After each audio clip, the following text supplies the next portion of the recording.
We are now on part 4 of granite countertops for the layman.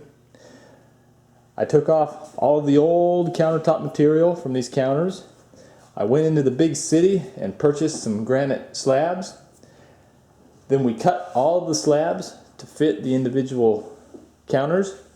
And in this segment, I'm going to glue the granite onto the plywood subcounter. In a perfect world, the plywood subcounters on top of these cabinets would be completely flat, and I would be able to just lay the granite on top of the plywood and it would be flat and level without any deviation in this edge right here where the pieces meet, and I could wash my hands of it and call it a day. However, this is almost a 30-year-old house, and who knows how straight the plywood was when it was originally installed, but it's definitely got a few little wiggles and waves in it right now. You can see this because these two slabs aren't exactly level, and if I put a level on this piece here, it's not exactly level either. So what I'm going to do is use some shims, which I've already started right here, just some plastic pieces, and manipulate this piece of granite so that it's flat and level and matches the height of this piece right here, because I want a nice smooth surface where this seam is.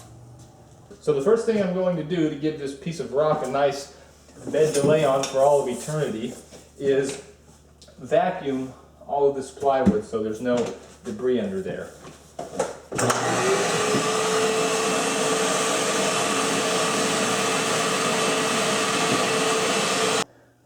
With the help of some old window treatment pieces and the level, we've placed the plastic shims underneath the granite so that it is level and at the same height at rest as this piece right here. So what we'll do next is take some 100% silicone sealant and just put $half sized dollops about every 6 or 8 inches underneath this whole thing, and that'll give it a nice little pillow, nice soft little area to rest. How you doing there? Fine.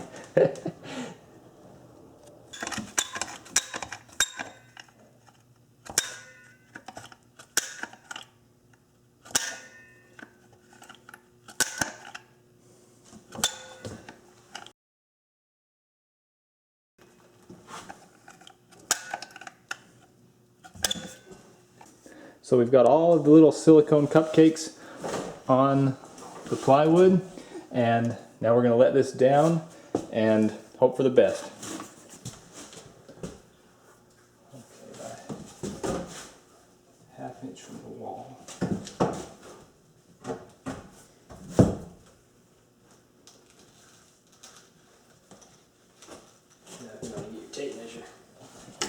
And the piece is now down, and I want to position it so that it is the same distance from the cabinet here as it is over there. And because it's on that silicone, it'll be able to wiggle around pretty easily.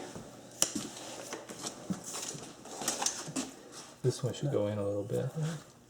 What did you have there before? 2 3/4? So the first piece, the big piece, is down and it looks good. Underneath here, my little dollops of silicone have gushed out, which is what I was looking for, because that means it's going to be a nice little cushion there, a nice little spot for the granite to lay on.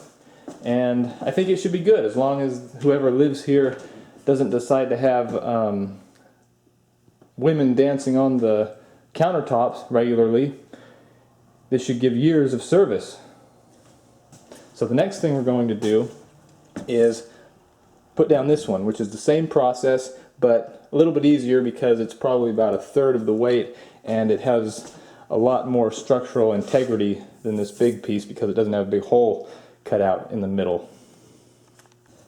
Now putting our shims in place for this second piece.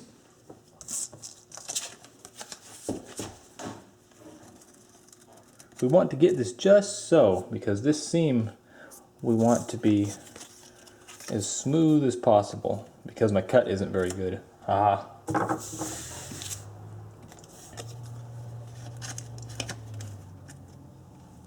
And now for some glue.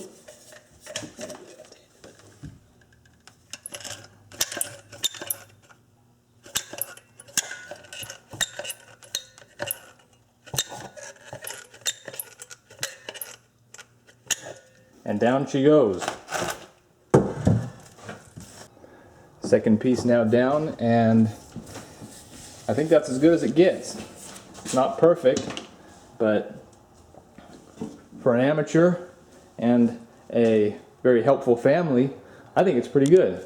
So the home stretch on getting this granite down is just setting down these other two pieces, which should be simple, and then we'll go on to the next step. Thanks for watching.